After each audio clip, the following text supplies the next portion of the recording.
Murdoch, I'm coming to get you. So, you're really, really an 80s fan. Okay, Mr. Belvedere, here's some more stuff for you. It's I Love the 80s Strikes Back, and this is 1985 again.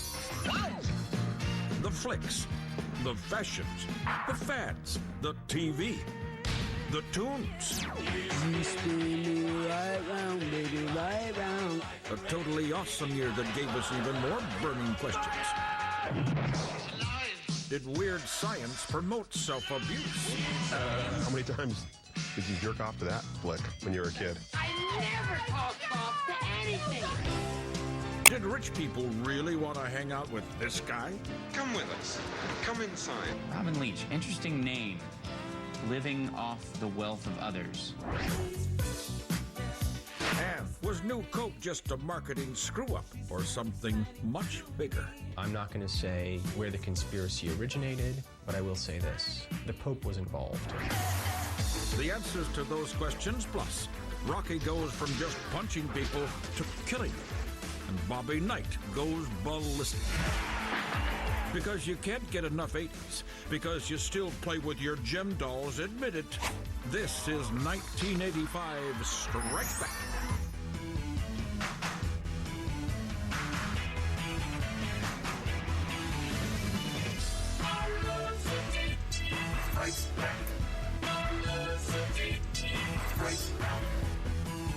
Lifestyles of the rich and famous transports you to a beautiful, sexy world where dreams become reality and the sky is no limit. Lifestyles of the Rich and Famous is a show that details in excruciating detail all the things you will never have. We'll meet the most famous of people with their candid secrets and share the incredible luxury of the world's wealthiest. These people know what's good in life. They like spending thousands more than they have to for things they don't even use. Robin Leach, you know, just following around these people and their mansions and yachts and Rolls Royces. I love to see how, like, rich and famous people live. I'm a total sucker for that. I always wanted to be on Lifestyles of the Rich and Famous. We promise you the finest tastes of the sweet life. He makes poo-poo in a toilet valued in excess of $78 million. I mean, a show like that was like, made you really hate rich people. I almost didn't talk to my brother after that. It's a very, very good way to make you feel bad about yourself. Ivana Trump told me it takes a staff of 21 4 months just to wax the furniture in all 128 rooms. She pleasures herself with a vibrating dildo she bought in Spain in excess of 32,000 pesetas. Come with us. Come inside. Robin Leach, interesting name. Living off the wealth of others. It appears down here they can't quite make up their mind. Cristal, Dom Perignon, and Perrier Jouet. Cheers. Cheers. Cheers. Could nobody else do that better than Robin? Thank you for joining us. I'm Robin Leach with those champagne wishes and caviar dreams. We all look forward to being with you on the next Lifestyles of the Rich and Famous. Awesome. Murdoch, I'm coming to get you. Yeah, man. That was my boy. Oh, yeah, Rambo. Rambo was the man. I loved Rambo. I loved him. I thought it was a great movie.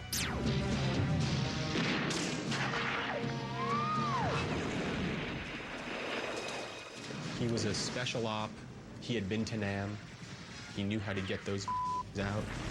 It was Rambo against the entire nation of Vietnam. And guess who won? You guessed right. You guessed right, sister.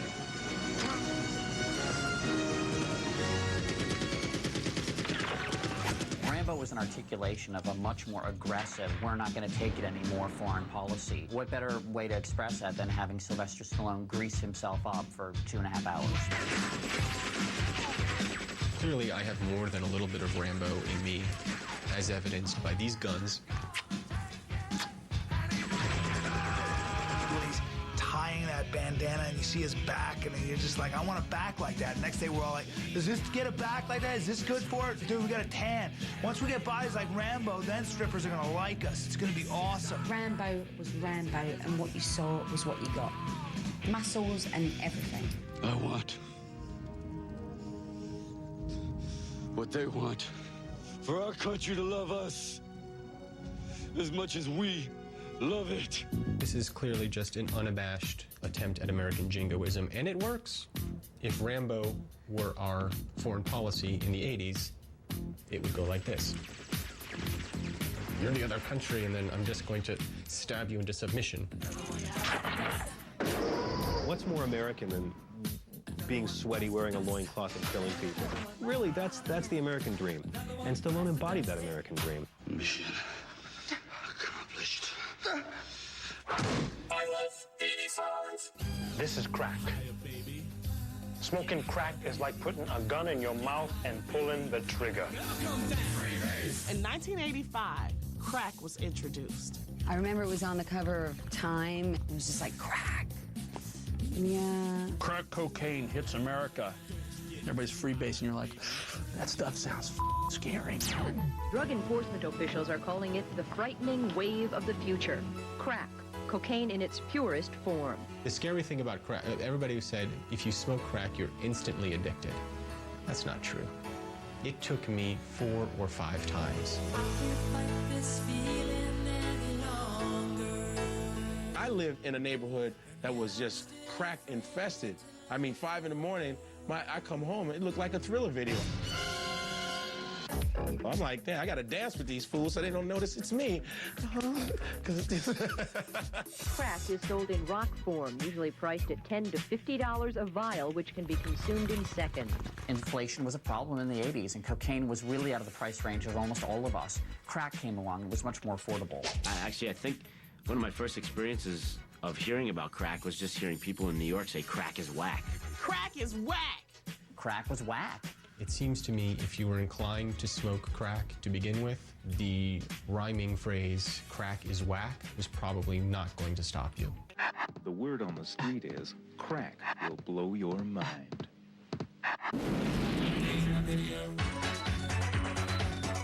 Dead or Alive, You Spin Me Around. I really like that record. I think the first time I heard it was either in a club or on the radio. Then I saw the video and it just freaked me out. Pete Burns, hottest guy I've ever seen. I thought it was a chick. All the guys were like, that chick's kind of hot in a weird way.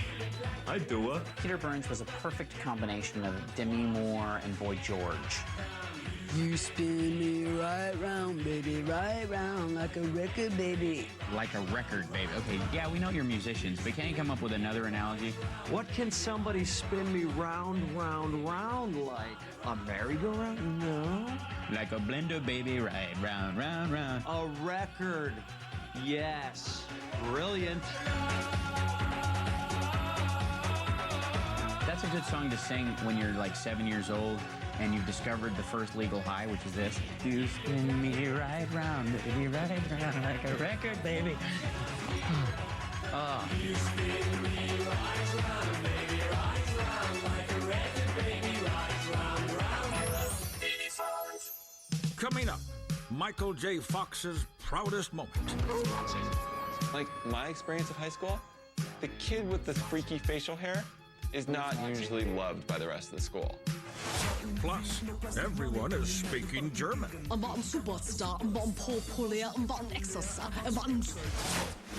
the fun things you accomplish in rehab. You take a block from the bottom and you put it on top. You know you're getting better when you stop shaking enough to beat the junkies at Jenga. Next on I Love the 80s Strikes Back, 1985. And now, for Donal Logue's unfinished thoughts on crack cocaine. Dude, try doing this cleaning product. Whoa, good rush. All right.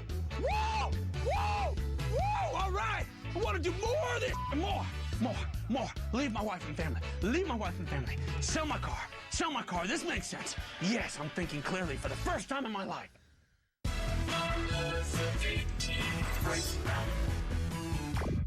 breakup songs of 1985. Because this boy too is love without a reason, I, Boy George, console you with the breakup songs of 1985. Take these broken wings and learn to fly again.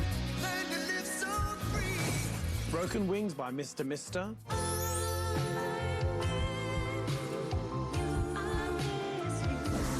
I Miss You by Klymaxx.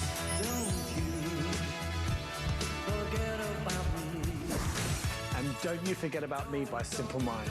The breakup songs of 85. Aren't you prepared to let go now?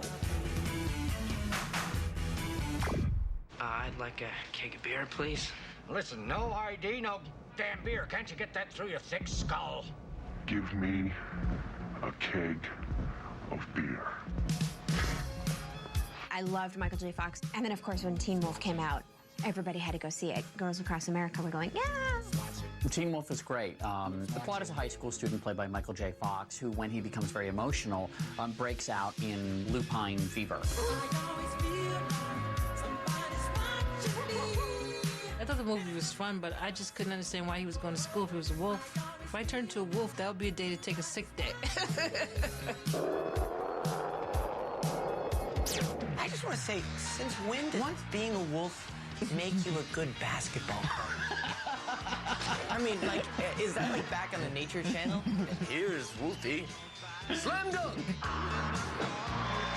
Like, my experience of high school, the kid with the freaky facial hair is not usually loved by the rest of the school. But this kid's full on, you know, puberty to the 10th degree.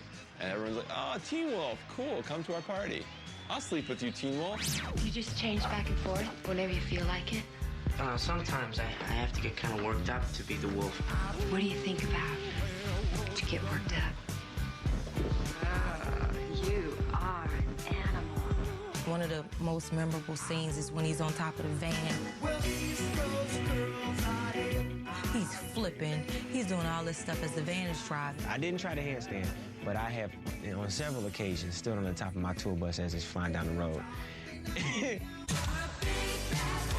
Yeah, the whole concept of that movie really bothered me because I'm a horror purist, and werewolves aren't friendly. Werewolves don't go to high school. Werewolves don't try and get the girl or play basketball. Werewolves kill you. They tear you apart, and then if you're lucky enough, maybe you just turn into one. You are an animal. Get out. Inspector Gadget. Inspector Gadget. Go, Gadget, go! Inspector Gadget was basically the Mr. Magoo of detectives. Know nothing, sees nothing, oblivious to the world.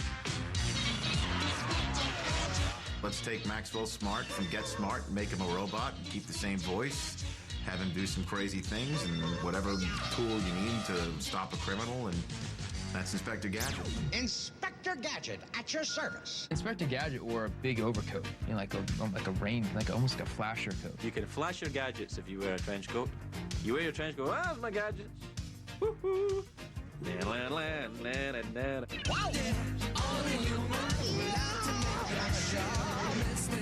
He has like 500 gadgets. He doesn't know what any of them do. My favorite was the little helicopter that used to shoot out of his head, like out of his hat, and he'd hold on to the little handlebars there and he'd fly around. The roller skates came out of his shoes, the nipple ring. I missed that episode. Dr. Claw! You realize it was Get Smart again, because the Claw was a villain in Get Smart. I remember Dr. Claw.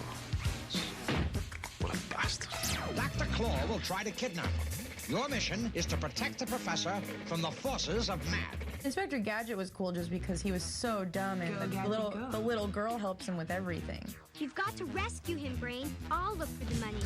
Penny. Yeah. Penny, his niece, she solves all of them with Brain the dog. Gadget, I don't know how you do it. You stopped the mad plot to dry up the earth. I did? I don't know why he was celebrated. He's an embarrassment to law enforcement. For shame, Inspector Gadget. If I need a guy who's got a helicopter in his head, I will call you. Until then, adieu.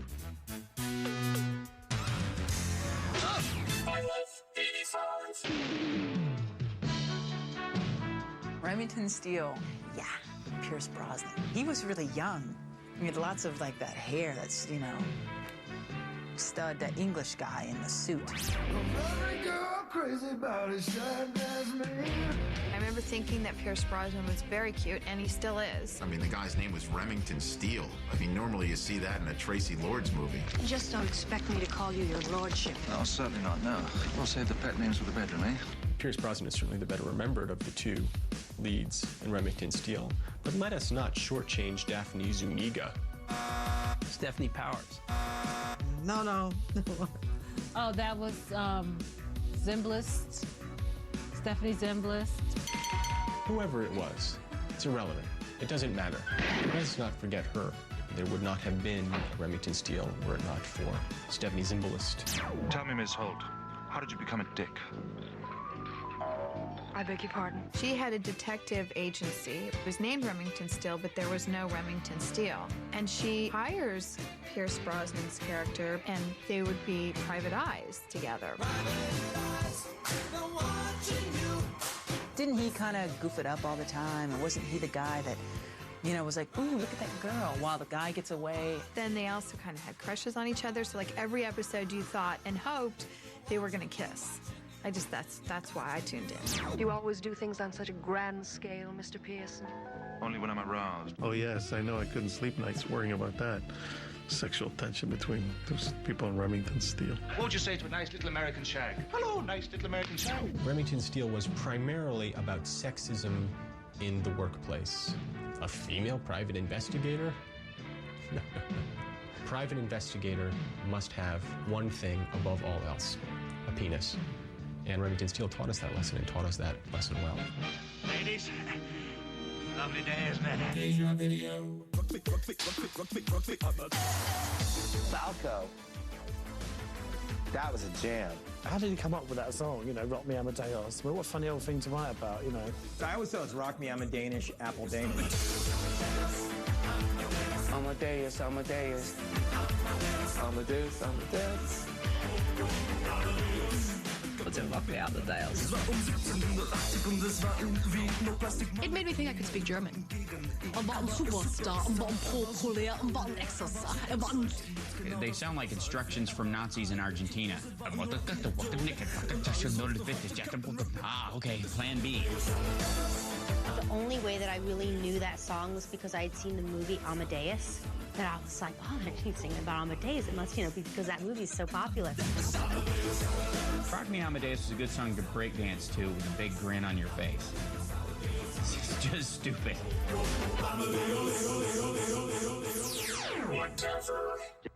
You take a block from the bottom and you put it on. That's where you pile stuff up with sticks. No, was it with sticks? It's a game where you pull pieces of wood out and try not to topple the unit. Careful. People have strategies, you know what I mean? I think a lot of people, too, also got their, like, engineering and construction degrees playing this game. How you build a tower, you just don't stop. Till someone knocks it over, and that's when you stop. All over America, lame white people would go to parties and not know how to interact. Oh, it's nothing. Nothing? No. Then God gave us Jenga. It's a Jenga. Jenga? What the hell is Jenga? Come on, Charlie, you got the fastest hands in the room. I have been through rehab, and Jenga is the game you play, and you know you're getting better when you stop shaking enough to beat the junkies at Jenga.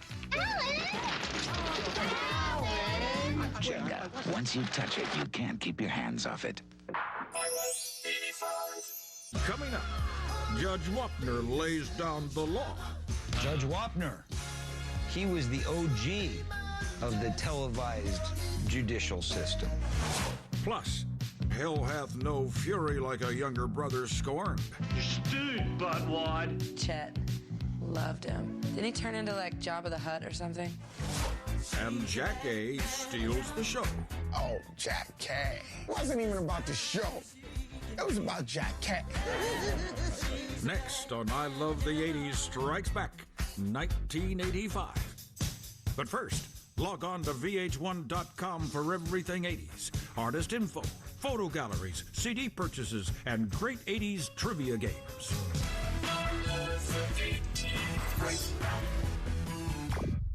1985.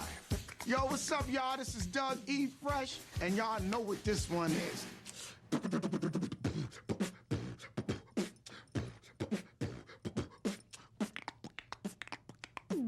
Have you ever seen a show with fellas on the mic with 1 minute rhymes that don't come out right?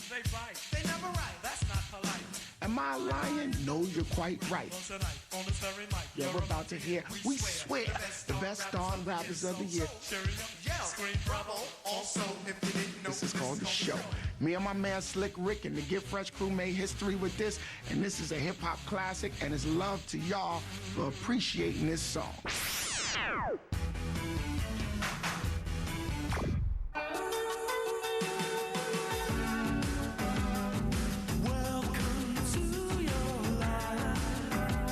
I'm a huge fan of the barter system, but to me, Tears for Fears is not a fair trade. Oh, I love Tears for Fears. There was just one song after another, and they were all good. They were like Depeche Mode for straight people. They were kind of gay, but not so gay that we couldn't listen to them. They seemed very awkward to be rock stars because they looked like British public school boys, you know. I had the haircut, the Tears for Fears haircut. Definitely had that for at least a semester. They're both pretty ugly guys, and not even sexy ugly. Like, they got their ass kicked on the playground ugly. And with a name like Roland Orzabal, of course you got your ass kicked. Kurt Smith is at least kind of like a macho, like he could be a porn star, he could be an action hero. Kurt Smith. But Roland Orzabal? Let it all out. These are the things I could do. They were angry boys.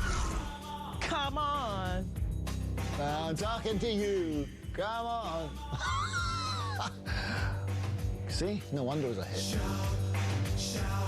Stain removal was huge in the 80s, and Shout to me always sounded like a commercial for what I still believe is the greatest stain remover this country has ever produced.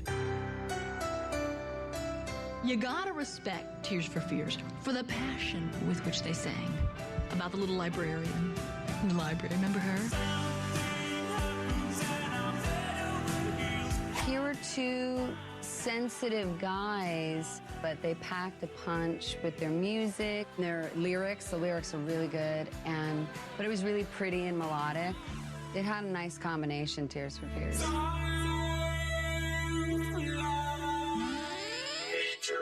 Indiana basketball coach Bobby Knight has invented a new sport, chair tossing. The ref did even better. He tossed Knight out of the game.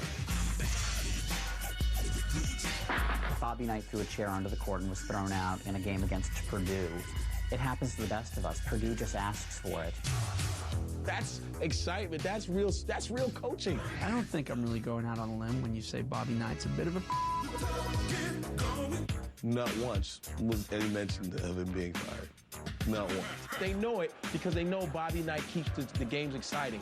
That's why they only suspended him for one day. It was good for the school, because everybody came to the games just not only to see him win, they want to see what Bobby gonna do. Yeah, I've had some Bobby Knight moments. Hell yeah. We've all been there. I was in a high school production of Bye Bye Birdie. The director made what I think was a really stupid directorial decision, and I threw my chair right at him. Throw a chair right... God! Oh. Damn it, that wasn't traveling! Coach Knight, it's okay. It's not okay! It's a basketball game! It's more important than life or death! I'm Bobby Knight! You missed it! That was a simple alley-oop! I'm gonna kill you, you 19-year-old walk-on! I love TV songs.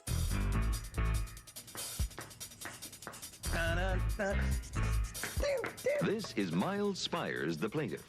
He alleges that he was hired by the defendant to trim her large tree, which he did. Dun, dun. Oh, yo, put your seatbelt down. This is LaRonda Schwartz, the defendant. She says the plaintiff was hired to trim her tree. What he did was to kill it. I think People's Court was the beginning of reality TV. How tall was this tree before he started trimming it? It was 15 feet tall. Okay. How tall was it after he finished? 7-foot stump. I never heard anything quite like this. Just playing a dog bit the shoe of their next-door neighbor. Let's have a half-hour show about it. Coming up next. I was always amazed that it was such a little amount of money. What was it worth at the time of the lawsuit? It was worth $15 as is. The judgments were like for $42.17. It was the best because it had Judge Wapner. Judge Wapner. He was the OG of the televised judicial system. Even though he'd get upset, Wapner kind of always kept his cool. You may be tired or something, but don't do that now while I'm making my decision. You're being disrespectful. Judge Wapner had the gravitas of Chief Justice William Rehnquist, but he had the sex appeal of Brian Dennehy, and I think it was a winning combination. People often ask me, how do you keep a straight face sometimes? Sometimes you just can't. I'm a human being, too. And Rusty the Bailiff, man, kind of the soft-spoken MVP of the whole show. Oh, no. Rusty. Oh, that's going to bring another lawsuit. You knew it.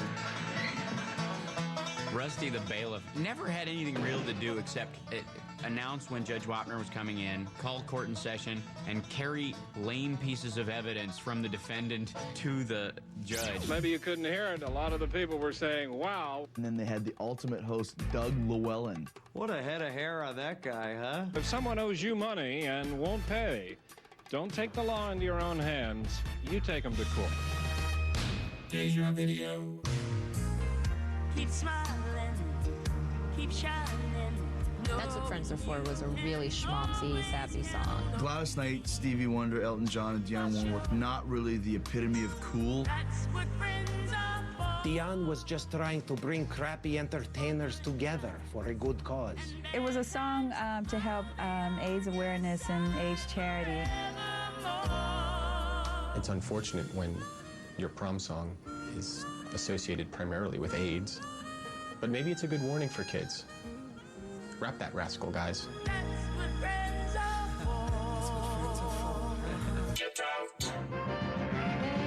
There's no place like home. It's your family around you, you're never alone. Oh my gosh, I loved 227. It was hilarious. I'm a communications liaison. What is a communications liaison? A receptionist.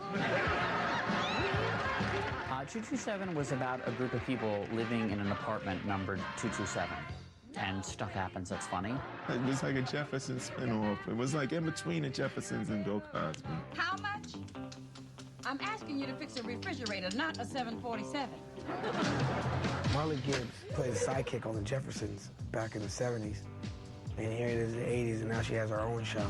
If you got a point, make it. Well, what are you trying to do here? You're Florence.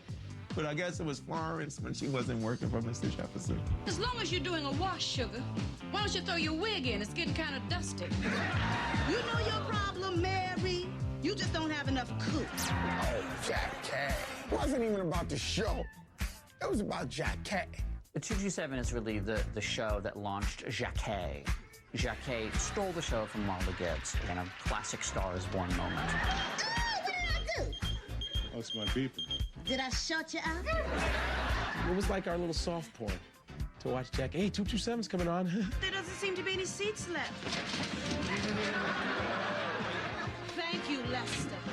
You kind of wondered why Marla Gibbs' husband never hit on her, but no, that's what he was thinking. He wanted to bang her. She must be some kind of woman. There's no place like home. I mean, no place, child.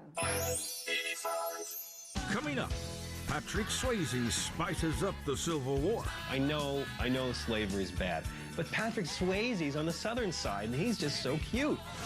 Plus, Coca-Cola gets a makeover. If you tamper with the formula of classic Coca-Cola, suddenly there are riots in the streets. And Foreigner brings out our soft side. Everybody will pretend it's a dumb song. The minute you hear it on the radio and you're by yourself, I wanna know love is. I want you to show me. Next on I Love the 80s Strikes Back, 1985. But first, this public service announcement. Rumor has it that you can get AIDS from a cat. Well, it's just not true. Domestic animals are not a source of infection from the AIDS virus. People cannot get AIDS from a cat.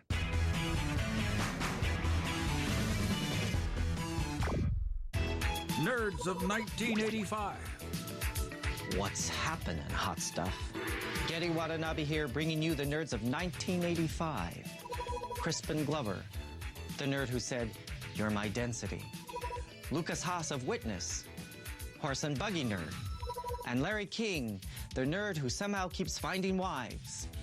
Go Larry, the nerds of 1985. Trust me, the donger knows.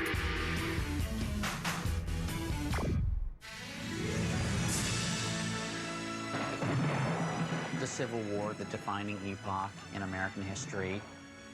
This was an important miniseries. It was a big, sweeping epic, you know, love story that spanned generations. It was a 38-part miniseries. Each part was 9 hours long. Patrick Swayze represented the South, James Reed, the North. Yeah, they were best friends, I think, who fought on different sides. Patrick Swayze played a Southerner, so that was good, because you want to root for the South in the Civil War, don't you? I mean, I know slavery's bad, but Patrick Swayze's on the Southern side, and he's just so cute.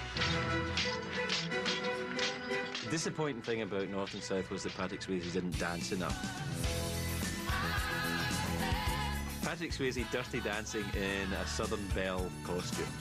Yeah, now that's going to get you viewers. Do you keep slaves? My family does, yes. Are you evil, Mr. May? Oh, no, Virginia. Not again. Kirstie Alley is an ardent abolitionist married to a black man. Kirstie Alley had sex with her slave. I don't know if that really happened in the South, but Kirstie did it. Good for her.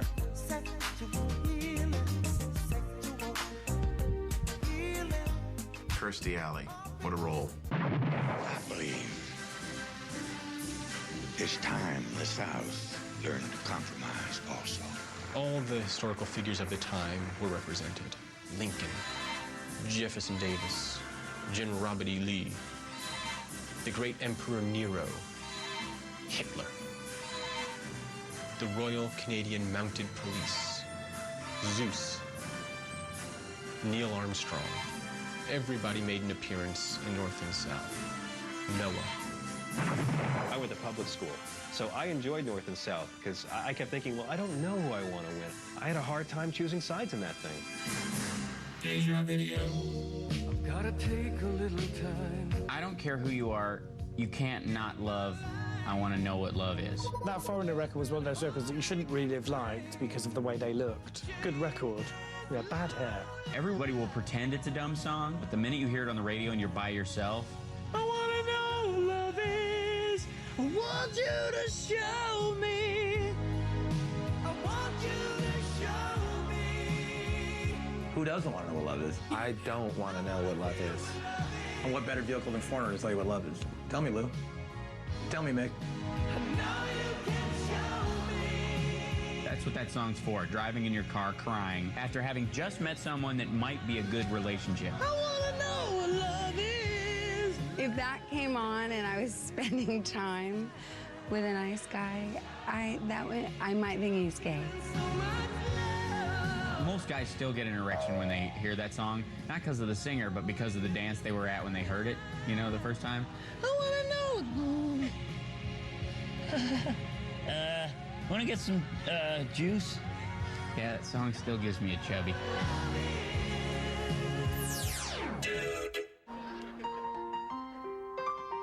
That was a show about a family who had a butler for some reason. They weren't a rich family. I'm really not sure why they had a butler. There's house cleaning, laundry, and what about the children? Well, as far as I'm concerned, they can stay.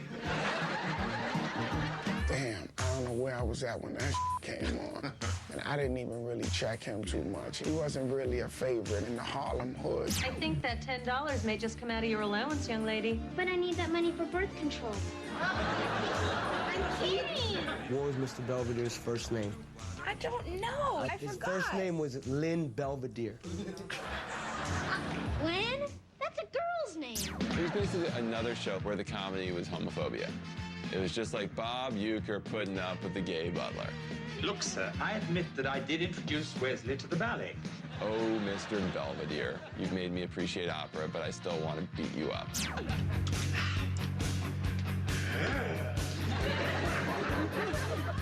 What was the rumor about Rob Stone being Marilyn Manson? That's so scary. Hey, I don't want Dad to know, or anybody else. I would like to settle something once and for all about Mr. Belvedere. Rob Stone, the actor who plays the oldest son on Mr. Belvedere, is not, I repeat, not Marilyn Manson. All right, Kevin, your secret is safe with me. Mr. Belvedere, he wasn't just a butler. He was teaching them lessons on life.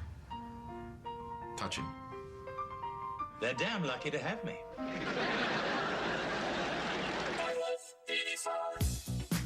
Back in the 80s, Coca-Cola had an original formula, and for some reason they said, you know what, we're going to new Coke.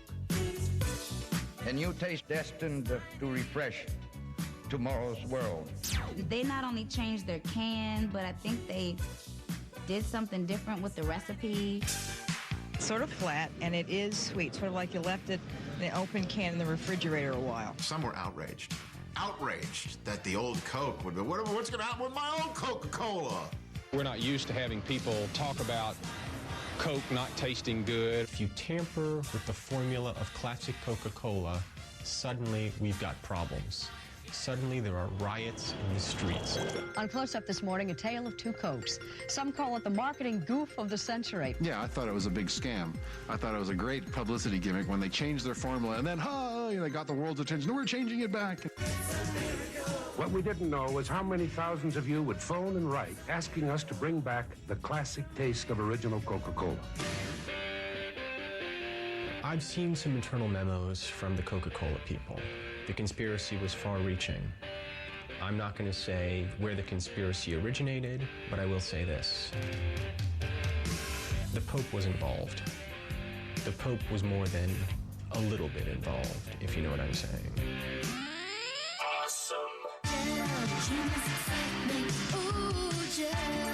Gem. Yes, I love Gem. I used to act out Gem, like in the school playground with my friend, and we would do Gem, it's truly outrageous, truly, truly, truly outrageous. Whoa, Gem! Outrageous! This is a whole feminist doll ideology. Businesswoman by day, gem rocker by night. She was running her business, and then she, met this computer named Synergy that turned her into a rock star. So, she could just, flash her earring and everything, and then she was, fronting this crazy band and stuff. Show's over, Synergy. It seems to me that Gem needed to make a decision one way or the other which career path she wanted to follow. She's obviously got a lot of talent, but she's also got a mind for business. Leela, more napkins. I bet you get some more cups.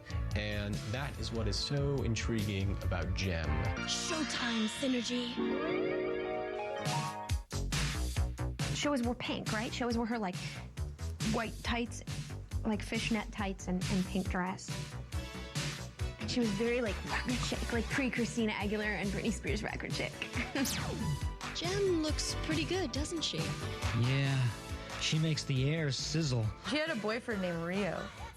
Who doesn't want a boyfriend named Rio? That's pretty hot. And he had purple hair. Yeah. I think there was a lot of identity changes in the 80s. That was a big thing. I'm changing so often, I'm afraid I'll wear you out. A lot of girls in 1985 were coming up against this. Which direction do I go? Gem, part of her loves going to work every day, knowing that she's going to make the corporate world a better place, and yet there's a part of Gem that really just wants to rock and roll.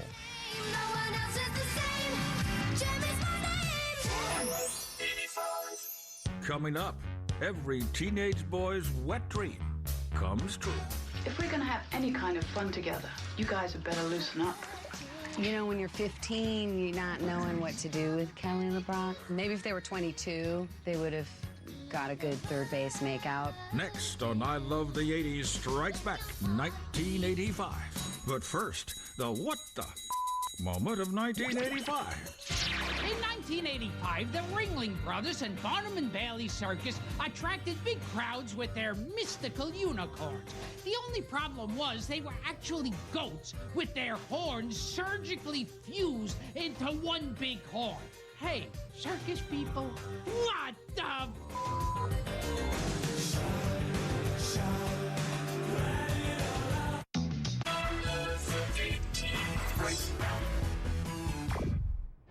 You know, it's not a bad idea. What? Making a girl. Actually making a girl. I lived for Weird Science. I used to watch it every day after school. The whole concept I just loved, and it was my favorite movie. Weird Science is basically Porky's meets Frankenstein. We can ask it questions. We can put it in real life sexual situations and see how it reacts. You're like, we're sick the minute you'd love it. It's two nerds that can't get laid. Yes. So they realized, hey, we can do something with our powers here on the computer. And they invented some kind of, playmates. They created the ultimate woman. Yeah. So, what would you little maniacs like to do first? Every boy at that time was like totally in love with Kelly LeBrock. I mean, it was like, and I thought she was gorgeous, but boys just had a different kind of reaction to that movie.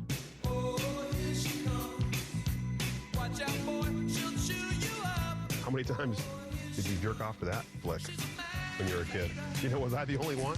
If we're gonna have any kind of fun together, you guys had better loosen up. You know, when you're 15, you're not knowing what to do with Kelly LeBrock. Maybe if they were 22, they would have got a good third base makeout. You ever wondered how sad it is that your son's only sexual outlet is tossing off to magazines in the bathroom? Oh, Gary!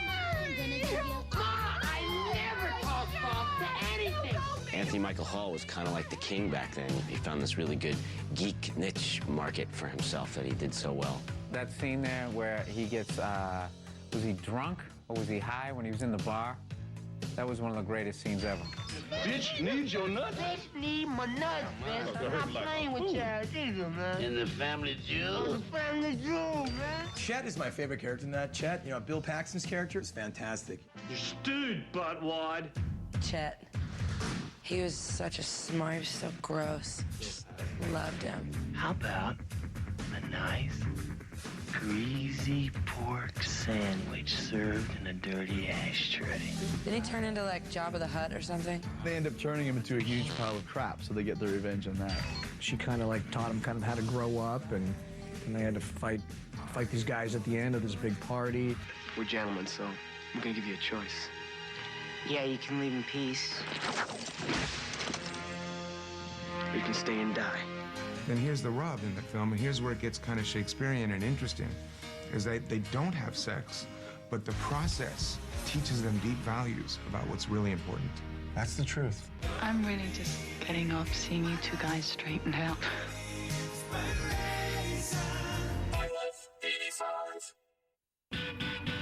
Seven lucky assholes invited into my compound. Please, I'm begging you, please.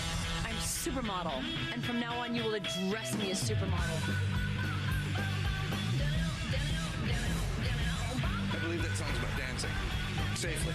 It's safe to dance. And I would get on stage, like that's when I felt alive.